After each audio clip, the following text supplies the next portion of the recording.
अल्हम्दुलिल्लाहिल्लज़ी हुवा तसरीफ़ुल अहवाल व तख़फ़ीफ़ुल अस्क़ाल वस्सलातु वस्सलामु अला सय्यिदिल हादीना इला महासिनिल अफ़आल। अम्मा बअद फ़अऊज़ु बिल्लाहिस समीइल अलीम मिनश शैतानिर रजीम। बिस्मिल्लाहिर रहमानिर रहीम। इन औलियाउहु इल्लल मुत्तक़ून। सदक़ल्लाहुल मौलाना अज़ीम व सदक़ा बल्लगना रसूलुहुन नबियुल अमीनुल मतीनुल मुईनुल करीम व नहनु अला ज़ालिका लमिनश शाहिदीन व शाकिरीन वल्हम्दुलिल्लाहि रब्बिल आलमीन। गौसे आदम बमने बेसरो सामा मददे क़िबलाए दी मददे काबाए ईमा मददे इंतज़ारे करमे तुष्ट मने ऐनी रा ए खुदा जुब खुदा बीनो खुदा दा मददे। मुअज़्ज़ज़ सामईन, आइए सबसे पहले हम और आप इंतहाई अक़ीदत व मोहब्बत के साथ अपनी और सारी कायनात के मरकज़े अक़ीदत अनी से बेकसा चारा साज़े दर्दमंदा, हम गरीबों के गम गुसार, हम फ़कीरों के सरवत, शहरे यारे इरम ताजदारे हरम, नौबहारे शफ़ाअत शबे असरा के दुल्हा, नौशहे बज़्मे जन्नत अख्तरे बुर्ज़ो रिफ़अत, क़ासिमे कंज़ो नेमत मालिक जन्नत, जनाबे अहमद मुजतबा मुहम्मद मुस्तफ़ा अरवाहुना फ़िदा सल्लल्लाहु तआला अलैहि वसल्लम की बारगाह पुरवकार में दरूद पाक का हदिया निछावर कर लें और पढ़िए बाआवाज़ बुलंद अल्लाहुम्मा सल्लि अला सय्यदना व मौलाना मुहम्मदिन मादनिल जूद वल करम व आलिहिल किराम व बारिक व सल्लिम। सल्लु अलैहि सलातुन व सलामन अलैका या रसूल अल्लाह, अस्सलातु वस्सलामन अलैका या हबीबल्लाहि सल्लल्लाहु तआला अलैहि वसल्लम। वाह क्या जूदो करम है शहे बतहा तेरा, वाह क्या जूदो करम है शहे बतहा तेरा, नहीं सुनता ही नहीं मांगने वाला तेरा, नहीं सुनता ही नहीं मांगने वाला तेरा। फर्श वाले तेरी शौकत का उलू क्या जाने, फर्श वाले तेरी शौकत का उलू क्या जाने, खुशरवा अर्श पे उड़ता है फरेरा तेरा, खुशरवा अर्श पे उड़ता है फरेरा तेरा।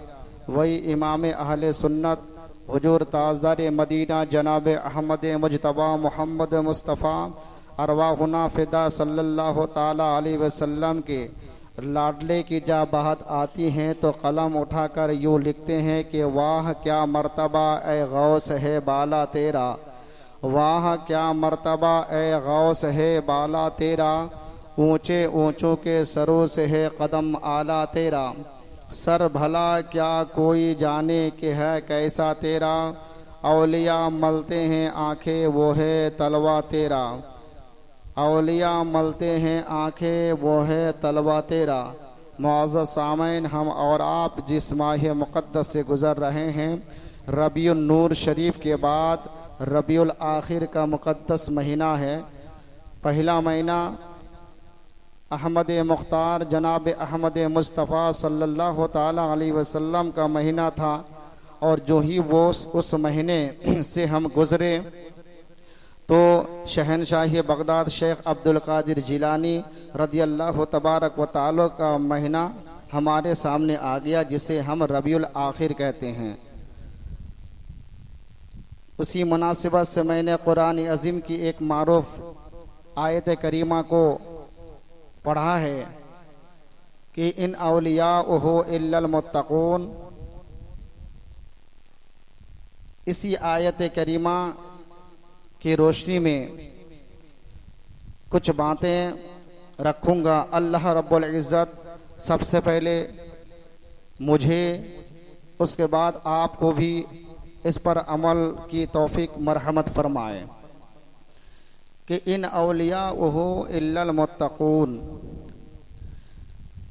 कि जो अल्लाह के दोस्त होते हैं, जो अल्लाह के वली होते हैं, वो मुत्तकीन होते हैं,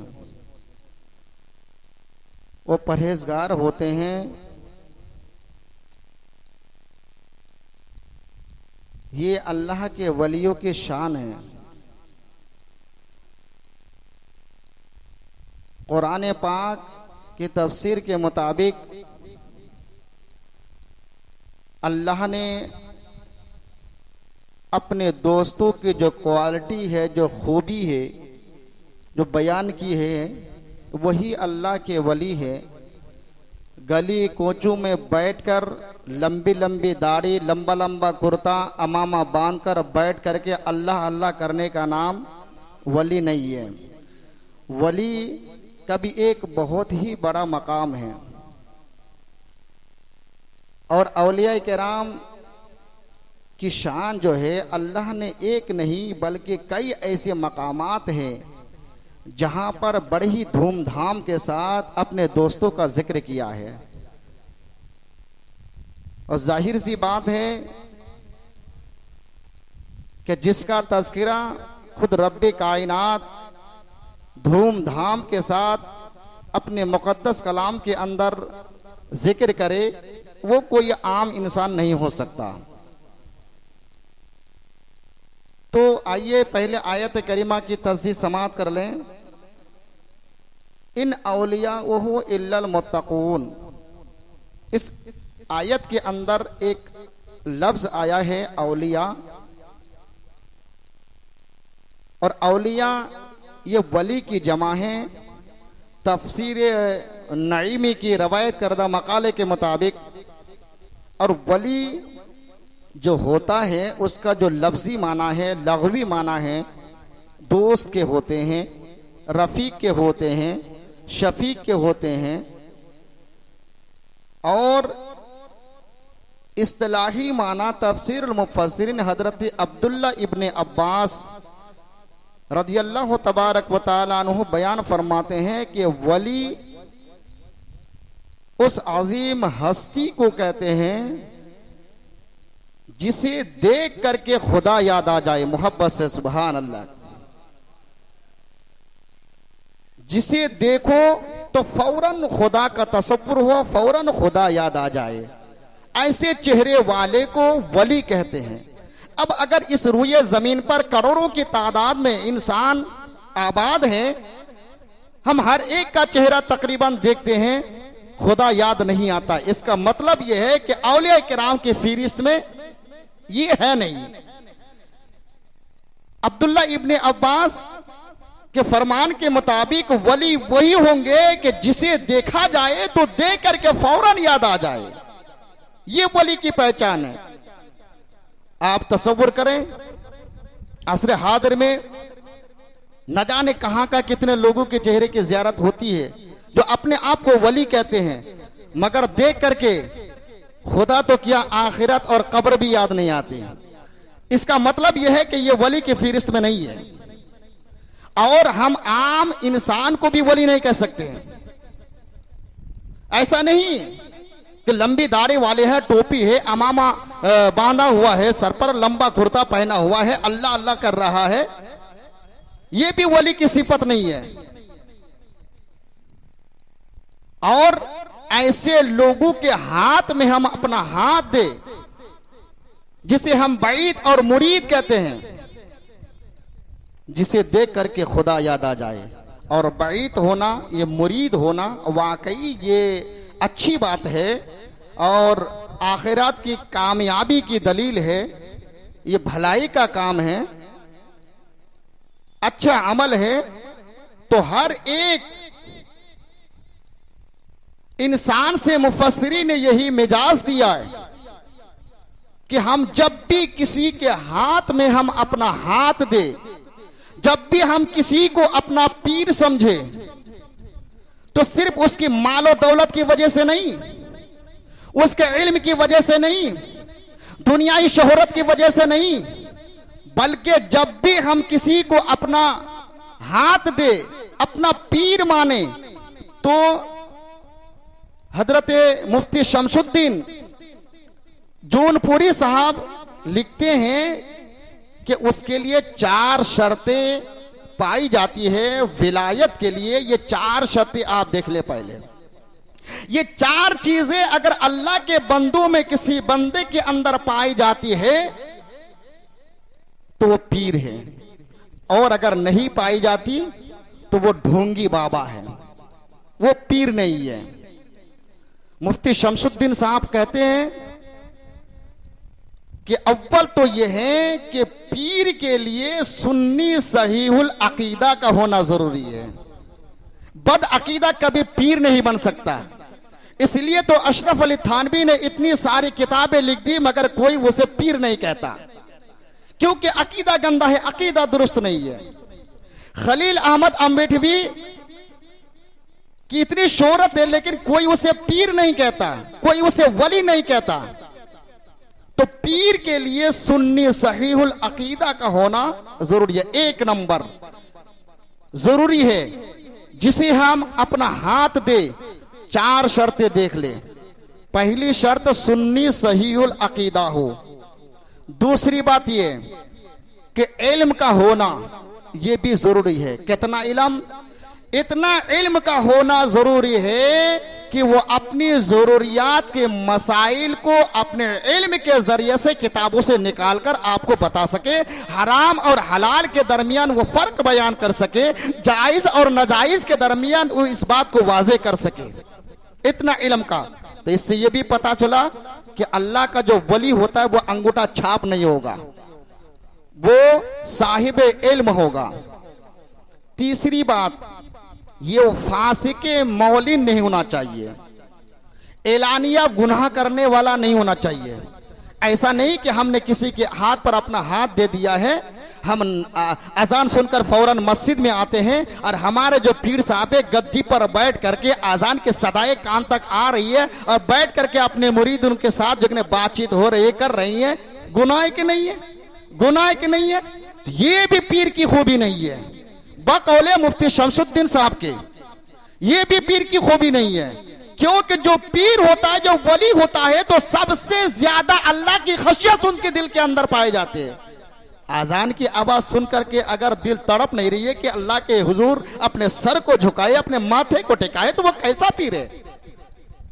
और चौथी शर्त यह है कि उसका जो सनद, जो सिलसिला नबी करीम सल्लल्लाहु ताला अलैहि वसल्लम तक मुत्तसिल होना चाहिए, कहीं मुनक़ता, कहीं जुदा, कहीं कटना नहीं चाहिए। आज बहुत सारे जगहों पर यह देखा जाता है कि बरादरी तो कोई और है, आते आते अचानक एक पीर बन जाते हैं, उसके पास कोई सनद नहीं होती, इजाजत नहीं होती, पीर बने बैठे हैं। अल्लाह रब्बुल इज्जत ऐसे ढोंगे पीरों से हम सब की हिफाजत फरमाए। और इसी आयत करीमा की तफसीर आम उलमाए किराम यूं बयान करते हैं कि वली वो है कि जब वो किसी से नफरत करे तो रज़ाए इलाही के लिए करे, किसी से दुश्मन रखे, दुश्मनी करे तो रज़ाए इलाही के लिए करे, या हत्ता कि जो भी काम करे वो सिर्फ और सिर्फ रज़ाए इलाही के लिए। अगर नफरत भी किसी से करता है तो रज़ाए इलाही के लिए करता है, अगर दुश्मनी भी किसी से करता है तो रज़ाए इलाही के लिए करता है। ये वली की तारीफ। और आगे हम बयान करें, वली को पहचानना, वली के भी तबके और दर्जे होते हैं, कई किस्में होते हैं उनके। वली किसे कहते हैं? एक अल्लाह की जात है और एक वली है। ये 2 चीजें बयान करते हैं। अल्लाह के बारे में भी हम नहीं जानते, हमारे नबी ने जिस चीज का मिजाज दिया, दर्स दिया, उसी पर हम इक्तफा करते हैं। अल्लाह की हकीकत से हम वाकिफ नहीं है। और वली जो होता है, इनको भी पहचानना बड़ा कठिन है, बड़ा दुश्वार है। अगर मैं अपने अल्फाज के जामे में कहूं तो वली की शनाख्त ये अल्लाह की शनाख्त से बढ़कर है। हर कोई इसे पहचान नहीं सकता, क्योंकि वली की एक खूबी यह भी है, जो वली होगा वो कभी किसी से कहेगा नहीं कि मैं अल्लाह का वली हूं, वो कभी नहीं कहेगा। गुलाब के फूल को कभी यह जरूरत नहीं पड़ती कि मैं खूबसूरत हूं और मैं खुशबू देता हूं, वो खुद ब खुद खिलता है, वो महकने लगता है, लोगों के पसंद में आ जाते हैं, तो लोग उसे प्यार से उसे रखते हैं अपने पास। तो अल्लाह और वली, इन दोनों में फर्क यह है कि अल्लाह की जो हकीकत है वो अपनी जात और सिफत और हर पुरजर्रा अनवार से वो पहचाने जाते हैं। जो हमारे आका अलैहिस्सलाम ने बयान फरमाया कि अल्लाह वो है, न वो किसी का बाप है, न किसी का बेटा है, ना वो खाता है ना पीता है, ना उसका आगा है ना पीछा है, दाया है ना बाया है, वो हद और हुदूद से पाक है, उसका जिस्म नहीं है, वो जिस्म जिस्मानियत से पाक है, वो आजा से पाक है, लिमिट और लिमिटेड से पाक है। एक बात वाज़ेह तौर पर समझ में आ गई कि अल्लाह हमारी तरह नहीं है, हम अल्लाह की तरह नहीं है। लेकिन वली को हम कैसे पहचाने? वली तो रहते हमारे साथ, खाते भी हमारे साथ, पीते भी हमारे साथ, उड़ते भी हमारे साथ, चलते भी हमारे साथ, वो शादी ब्याह भी करते हैं, साहिब औलाद भी होते हैं, हमारे साथ रहते हैं। मगर इतना आसान नहीं है वली को पहचान करना, उसकी शनाख्त करना। तो आपको आखिर में यह कहना पड़ेगा कि अल्लाह ने जिन दोस्तों का जिक्र अपने मुकद्दस कलाम में किया है, अल्लाह वो पर उनकी शारी है कि उनके दोस्तों के सिवा उन्हें कोई नहीं जानता। हजरत सुहेल रहमतुल्लाहि ताला अलैहि तो यूं बोल पड़े कि वली में शनासत, वली को वली के अलावा कोई नहीं जान सकता।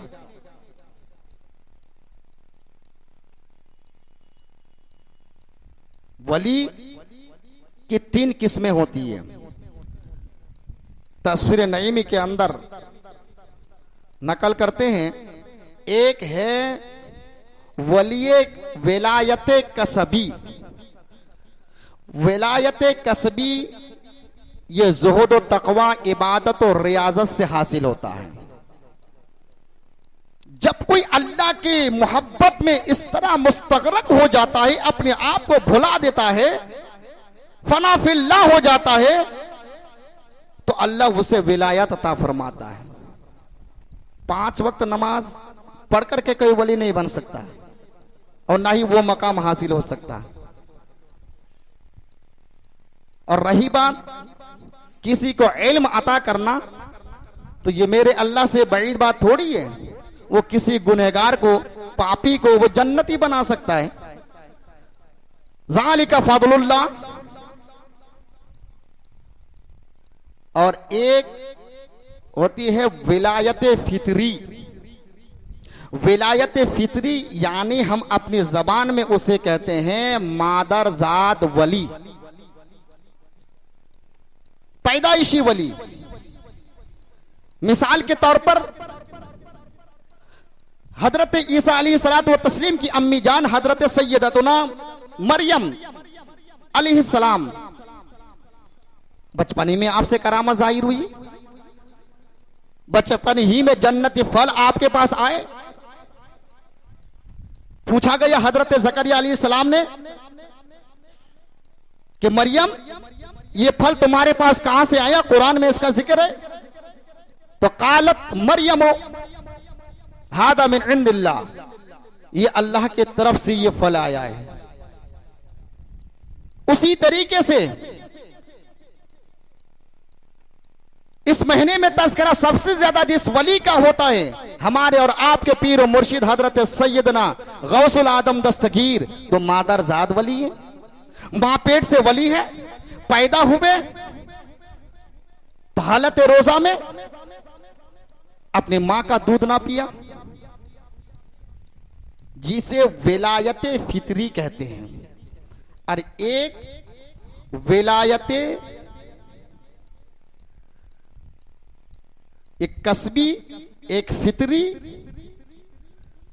और एक वो विलायत होती है जैसे किसी नबी या वली की निगाहे करम से, नजरे करम से अनन फ़अनन वली बन जाए, जिसे हम अपनी जबान में विलायत अताई कहते हैं। जैसा कि फिरौन के जादूगर एक नबी की नजरे करम से सब के सब वली बन गए। कलीमुल्लाह अलैहिस्सलाम की एक नजर से फिरौन के तमाम जादूगरों को वली कामिल बनाया। उसी तरीके से सैयद कबीर जियाई, जिनका मज़ार मुक़द्दस गुजरात शरीफ के अंदर है, ये वो वली हैं कि गौसुल आदम दस्तगीर ने अपनी उंगली के इशारे से 12 साल की डूबी हुई कश्ती को तिराया। उस कश्ती में जो दुल्हा थे उसी को सैयद कबीर जियाई कहते हैं। फिर उसके बाद 600 साल तक आप दुनिया में रहे। तो ये विलायत अताई है। ये 3 किस्म की विलायत होती है। हुजूर सरकार गौसुल आदम दस्तगीर वो वली है, वो मादरजाद वली है कि आपकी आमद से पहले ही आपका तस्करा हो रहा है, डंके बज रहे हैं। मैं अगर अपनी जबान में यूं कहूं कि हमारे नबी, जिस नबी का हम कलिमा पढ़ते हैं, तमाम नबियों में बेमिसाल है, तमाम रसूलों में बेमिसाल है, तमाम नबियों में लाजवाब है, तो विलायत की दुनिया में शेख अब्दुल कादिर जिलानी तमाम वलियों में लाजवाब है, तमाम वलियों में बेमिसाल है। नबियों में मेरे नबी का कोई जवाब नहीं, तो वलियों में शेख अब्दुल कादिर जिलानी का कोई जवाब नहीं है। सैयदा आमिना खातून कहते हैं कि जब अब्दुल्ला की अमानत मेरे शिकम में आ गई तो हर महीना एक एक नबी आते गए और खुशखबरी दी, बशारत दी। सैयदा आमिना खातून कहती है पहले महीने में एक महीने बुलंद कद वाला आदमी को मैंने देखा और उसने आकर के मुबारकबाद दी कि ए आमिना खातून, तुझे बशारत हो, तुझे खुशखबरी हो, तो तमाम नबियों के सरदार की हामिला है, मां बनने वाली है। पहले महीने में हजरत आदम आए, दूसरे में हजरत शीश, हजरत नूह, हजरत इब्राहिम, हजरत इस्माइल, हजरत हूद, हजरत मूसा, हजरत ईसा, हर महीने में आकर के बशारत दी, आमिना तुझे मुबारक हो, आमिना तुझे मुबारक हो, इसलिए कि तू ऐसे बच्चे की मां बनने वाली है, तो इसलिए जमीन पर तमाम रसूल और तमाम नबियों का इमाम होगा। उम्मतुल जब्दर गौसुल आजम दस्तगीर की अम्मी जान कहती है कि जब अबू साले मूसा जंगी की अमानत मेरे शिकम में आई तो आपकी अम्मी जान कहती है कि खुद नबी पाक, तमाम रसूल के सरदार, तमाम नबियों के सरदार आकर के बशारत दी, उम्मतुल जब्बार तुम्हें मुबारक हो, इसलिए कि तू एक ऐसे बच्चे के मां बनने वाली है। अल्लाहु अकबर। जो तमाम वलियों का वो सरदार होगा, तमाम वलियों का सरदार होगा, जो मकाम नबियों में अल्लाह रब्बुल इज्जत ने मुझे अता किया है, तो विलायत की दुनिया में सबसे तमाम वलियों में ज्यादा रुतबा और शान तुम्हारे बेटे अब्दुल कादिर को दिया जाएगा। तो नबियों में मेरे नबी लाजवाब और वलियों में गौसुल आदम दस्तगीर लाजवाब है। आपकी अम्मी जान फरमाती है कि जिस दिन मेरा बेटा मोहम्मद अरबी सल्लल्लाहु ताला अलैहि वसल्लम की जलवागरी हुई उस साल जिन औरतों के यहाँ बच्चे पैदा हुए, अल्लाह अकबर, सबको अल्लाह ने बेटा ही अता फरमाया। गौसुल आजम दस्तगीर की अम्मी कहती है अल्लाह अकबर कि जिस दिन मेरे बेटे की जलवागरी हुई तो जीलान के अंदर जिन औरतों की यहाँ औलाद आई, अल्लाह अकबर, बच्चे पैदा हुए, उन सबको अल्लाह ने लड़का ही अता फरमाया और उन सबको वली कामिल अता फरमाया। हुजूर सरकारे दो जहां सल्लल्लाहु अलैहि वसल्लम की अम्मी जान कहती हैं कि जिस वक्त मेरे लख्ते जिगर की आमद हुई तो पूरी कायनात नूर से मुनव्वर हो गया, रोशन ही रोशन हो गया। उम्मतुल जब्बार गौसुल आजम दस्तगीर की अम्मी जान कहती है कि जिस वक्त मेरा बेटा अब्दुल कादिर अल्लाहु अकबर दुनिया में आया तो पूरा शहर जीलान नूर से मुनव्वर हो गया। यहां तक कि खुद नबी पाक साहिबुल औलाद सल्लल्लाहु अलैहि वसल्लम बयान फरमाते कि जब मैं 3 महीने या 4 महीने हमल की शक्ल में अपनी अम्मी जान के शिकम में था तो लोहे महफूज पर चलने वाले कलाम की आवाज को मैं सुना करता था। ये मेरे नबी की शान है, ये इमामुल अंबिया की शान है। और गौसुल आजम दस्तगीर की अम्मी जान कहती है कि जिस वक्त अल्लाह अकबर मेरा बेटा अब्दुल कादिर मेरे शिकम में था तो एक दिन ऐसा हुआ कि मैं नमाज पढ़ रही थी और नमाज पढ़ते पढ़ते मैंने उजलत कर दी, जल्दी कर दी ताकि जल्दी से नमाज के फरागत के बाद दूसरा काम कर सकूं। इतने में अंदर से एक आवाज आई, अल्लाह अकबर के अम्मी जान, ये तो अल्लाह की इबादत है, ये अल्लाह की इबादत है, जरा इत्मीनान से करना। मैं हैरान हो गई। अल्लाह अकबर, आपकी अम्मी जान कहती है मैंने दाएं देखा, बाएं देखा, आगे देखा, पीछे देखा, आवाज से मगर आवाज देने वाला कोई नहीं। मैंने आखिरकार जब अपने शिकम की तरफ देखा, अपने पेट की तरफ देखा तो पेट के अंदर से आवाज आ रही है, अम्मी ये अल्लाह की इबादत है, जरा इत्मीनान से करना। दुनिया हैरान है, अरे अब्दुल कादिर का ये मकाम है तो अपनी माँ की पेट में रह करके अपनी माँ को आगाह कर रही है कि ये अल्लाह की इबादत है, इत्मीनान से करना। तो जब अब्दुल कादिर की शान ये है तो उनके नाना जान मुस्तफा जान रहमत सल्लल्लाहु ताला अलैहि वसल्लम के शान का आलम क्या होगा। तो मेरे नबी तमाम नबियों में लाजवाब है। आपकी आमद से पहले तस्करा हो रहा है, एक नबी आने वाला है इस कायनात के अंदर। हजरत आदम ने अपने उम्मतों के दरमियान बयान फरमाया एक नबी आने वाले हैं। हजरत नूह ने, हजरत शीश ने, 1,24,000 पैगंबर ने इज़ाम ने आकर के हर एक को अपने अपने कौमों को, अपने अपने गुलामों को यह मिजाज दिया एक नबी आने वाले हैं जो तमाम नबियों का सरदार होगा।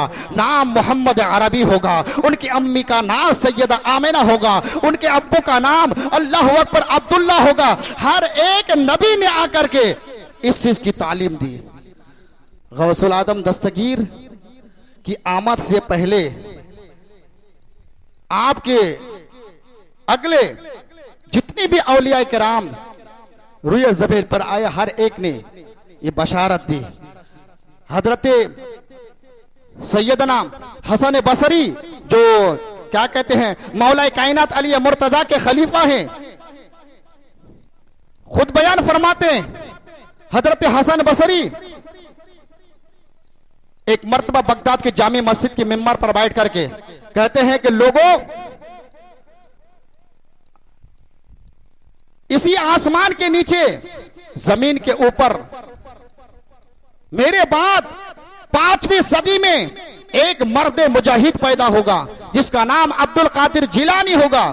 अल्लाह अकबर। और वो बगदाद की जामी मस्जिद के मेंबर पर बैठ करके कहेगा कि कदम हाथ ही अला रकबत कुल्ले वली अल्लाह, मेरा ये कदम हर वली के गर्दन पर है। तो सबके सब अल्लाह अकबर उस फरमान पर अपनी अपनी गर्दनों को झुकाते हुए नजर आएंगे। ये गौसुल आदम दस्तगीर जब दुनिया में आए तो कदमे नाजे मुस्तफा के निशान लेकर के आए। और इनके नाना की शान ये है कि जब दुनिया में आए तो दोनों कांधों के बीच में मोहरे नबूवत के साथ तशरीफ ले आए।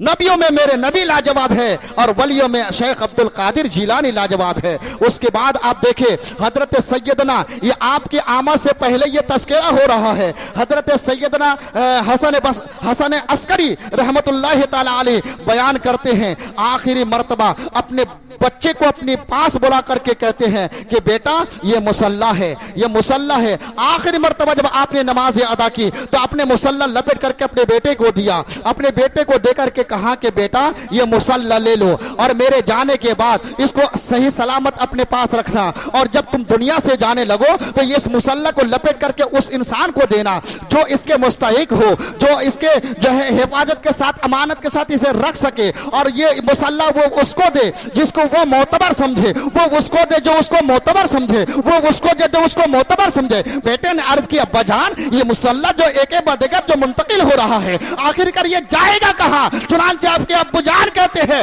हजरत सैयदना हसन अस्करी कहते हैं कि ये मुसल्ला अल्लाह अकबर एक बाद एक मुंतकिल होता हुआ 5वीं सदी के अंदर जाएगा, और उसी 5वीं सदी के अंदर एक मर्द मुजाहिद बगदाद की सरजमीन में पैदा होगा जिसका नाम अब्दुल कादिर जिलानी होगा। ये मुसल्ला उसी को दिया जाएगा।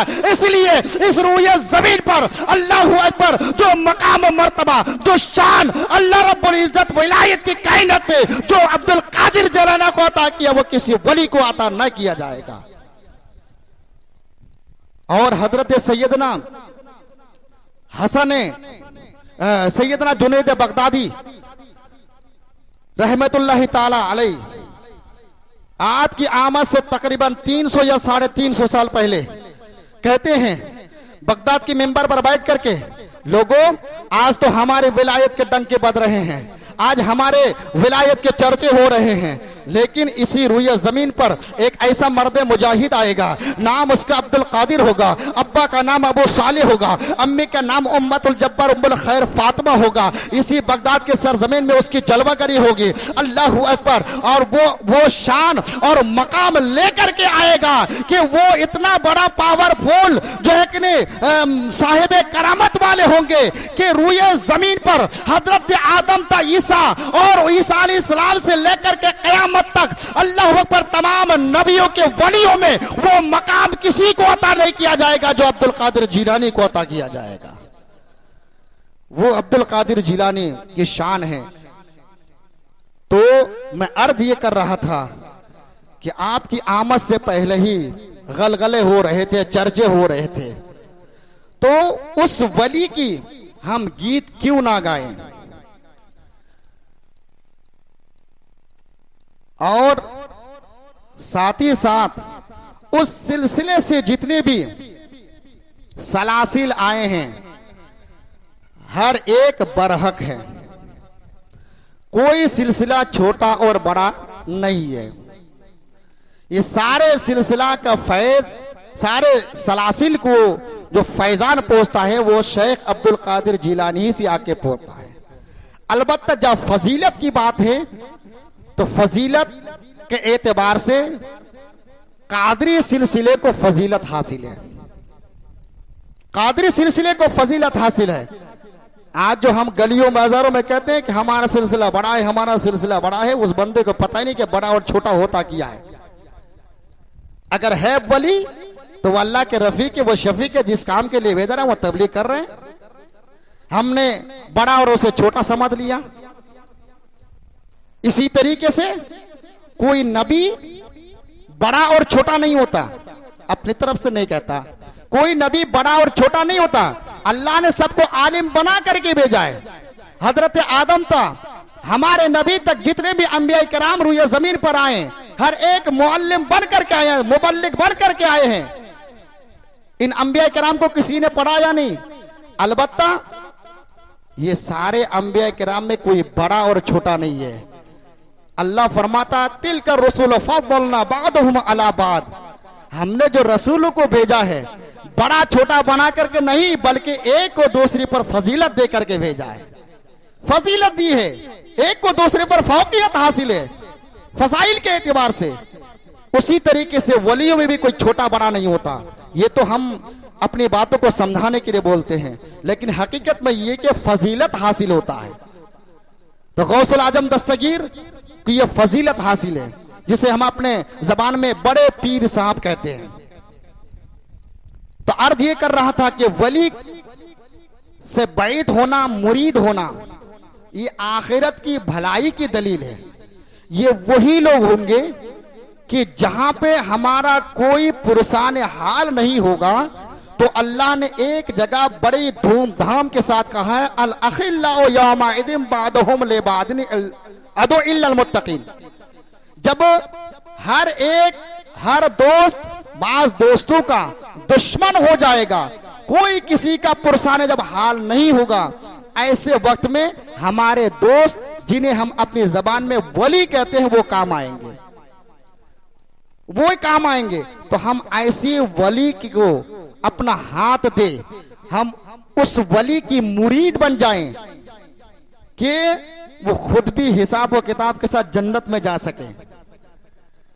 ऐसा नहीं, वरना फिर लेने का देना पड़ जाएगा। अगर आपने बेगर सोचे समझे ऐसे पर अपना हाथ दे दिया कि खुद का ठिकाना नहीं कि वो कहां जाएगा, तो फिर जहां वो जाएगा वहां आपको भी जाना पड़ेगा। इसलिए मुस्लिम शरीफ की एक हदीस है, एक साहबी ने आकर के अर्ज की, या रसूल अल्लाह सल्लल्लाहु ताला अलैहि वसल्लम, आप ऐसे इंसान के मुताल्लिक क्या फरमाते हैं कि दुनिया में रहकर वो किसी से मोहब्बत करता है? तो आका अलैहिस्सलाम ने फरमाया, अल मरउ मा मन अहब्बा, दुनिया में जो इंसान जिससे मोहब्बत करेगा उसी के साथ उसका हशर होगा। अगर आपने किसी ऐसे के हाथ को थामा, दामन को थामा कि वो बजाय जन्नत के वो जहन्नम जाएगा, तो कहीं ऐसा ना हो कि आपका हशर भी उसी तरफ चला जाए। तो अच्छा खैर अमल करने के बावजूद दामन थामने की वजह से आप कहीं का कहीं ना चला जाए। इसलिए जरूरी है इस बात की कि आप जब भी अपना किसी को पीर माने, जब भी आप किसी पीर से अब मुरीद हो, जब भी आप किसी वली से अब बैत ले, तो चार चीजें पहले देख ले। क्योंकि धर्म जितने भी आए हैं ये सब के सब फजूल है। अगर कोई सच धर्म है, अच्छा मजहब है, तो वो मजहब इस्लाम है। वो मजहब इस्लाम से बेहतर कोई मजहब नहीं है। और मजहब इस्लाम की तालीमात ये है कि जब आप किसी वली के हाथ में आप अपना हाथ दे, तो पहले आप देख ले कि जिसके हाथ में हम अपना हाथ दे रहे हैं कहीं वो गैर मुकल्लिद तो नहीं है, कहीं वो बदअकीदा तो नहीं, कहीं वो गुमराह बद मजहब तो नहीं है। ये इस चीज का देखना जरूरी है। सुन्नी सहीहुल अकीदा होना चाहिए। दूसरे नंबर पे आप ये देखें कि वो साहिब इल्म है कि नहीं है, वो पढ़ा लिखा है कि नहीं है। पढ़ा लिखा से मतलब ये मकतब का इल्म नहीं है, बल्कि उसके पास इतना इल्म होना चाहिए जिससे वो कुरान और अहादीस से वो मसाइल को वो निकाल सके। इतना इल्म होना चाहिए। तीसरी बात यह है कि वो फासिक नहीं होना चाहिए, वो खुल्लम खुल्ला गुनाह का काम करते हुए नजर नहीं आना चाहिए। और चौथी बात यह है उसका सिलसिला बीच में कहीं मुनक़ता ना हो। जिस सिलसिले से वो खुद है, वो मुरीद कर रहे हैं, उसका सिलसिला एक बदिगरे नबी पाक सल्लल्लाहु ताला अलैहि वसल्लम से जा मिलता हो। चार शर्तें अगर किसी वली के अंदर पाई जाती है तो वली है, आप मुरीद हो, बैत ले। और अगर नहीं पाई जाती तो फिर वो ढोंगी बाबा होगा, वो वली नहीं हो सकता है। अल्लाह तबारक व ताला हम सब के ईमान की हिफाजत मरहमत फरमाए, राह हक पर चलने की हमें तौफीक अता फरमाए।